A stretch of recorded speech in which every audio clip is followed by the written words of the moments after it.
اس طرح سے اسلام کی یہ خصوصیات ہے کہ اسلام انسان کی فطرت کے عین مطابق ہے، اسلام کی فطرت کے مطابق ہے۔ اسی لیے قرآن کہتا ہے لا یکلف اللہ نفسا الا وسعها۔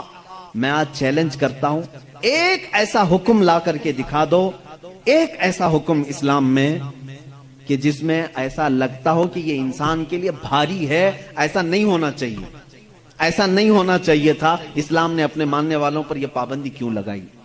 ان کے پاس کیا ہے معلوم ہے؟ مخالفین اسلام کے پاس اگر وہ لائیں گے کوئی چیز تو یہ کہیں گے کہ اسلام سال میں ایک مرتبہ پورے مہینے بھر لوگوں کو بھوکا کیوں رکھتا ہے؟ بھوکا کیوں رکھتا ہے؟ جبکہ یہ انسان کی فطرت کے خلاف ہے۔ انسان کھانا کہ روزے رکھنے سے کتنے مسلمان مر گئے؟ پانی پسند کرتا ہے اور آپ اس کے کھانے پانی کو روک رہے ہیں۔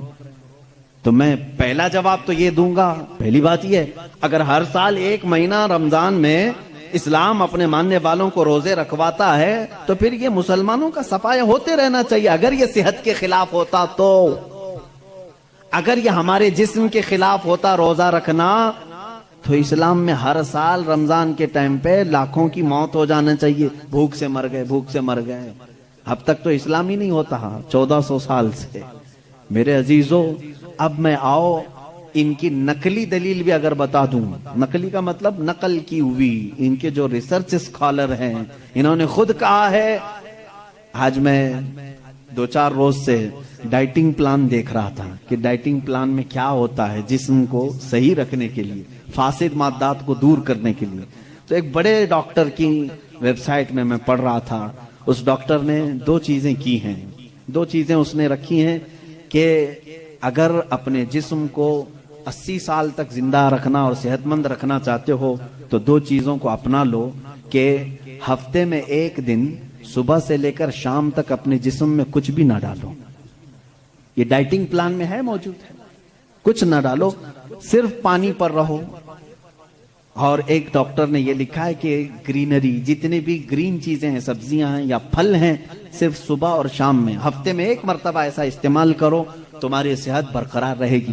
ٹائمز آف انڈیا، ہندوستان کا بڑا چلنے والا اخبار ہے، اس کے پیج میں بھی موجود ایک ریسرچ شائع کی گئی تھی جس میں ایک ڈاکٹر کا یہ دعویٰ تھا، ہمارا ڈاکٹر نہیں، پھر اگر کوئی مسلمان ڈاکٹر اعلان کرتا تو پھر ایک طرفہ والی بات ہوتی۔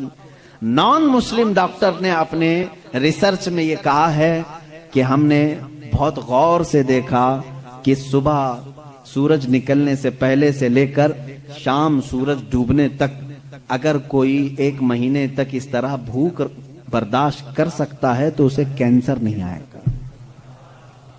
اس نے کہا ہے کہ کینسر کا اس چیز میں علاج دیکھا گیا ہے کہ جسم کے اندر کے فاسد مادے نکل جائیں گے۔ میں پھر چیلنج کرتا ہوں، اور لاؤ کوئی دوسری بات جس میں ایسا کوئی حکم ہو اسلام کا جو انسانوں کے لیے بھاری ہے۔ تم ڈھونڈ کر کے روزے لے کر کے آئے تھے، روزے لے کر کے آئے تھے، اور پھر اگر یہ کہتے ہیں تو ان میں سے جو ادھر ادھر کے لاتے ہیں چھوٹی چھوٹی سی چیزیں ہیں، ایک بڑا طبقہ ہے جو اسلام کی کمیاں ڈھونڈنے کے لیے اپنی پوری زندگی خرچہ کر رہا ہے ہمارے پاس وہ ساری چیزیں۔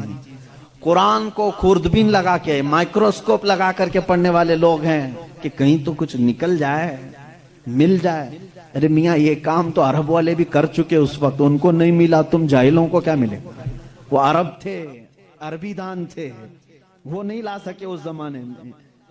خیر، اب اسلام کی اور کون سی چیز ایسی جو بھاری لگتی ہے تمہیں؟ کون سی؟ کہا یہ کیا ہے، صبح صبح اٹھا دیتے ہیں، فجر کے وقت انسان کے لیے بھاری ہے۔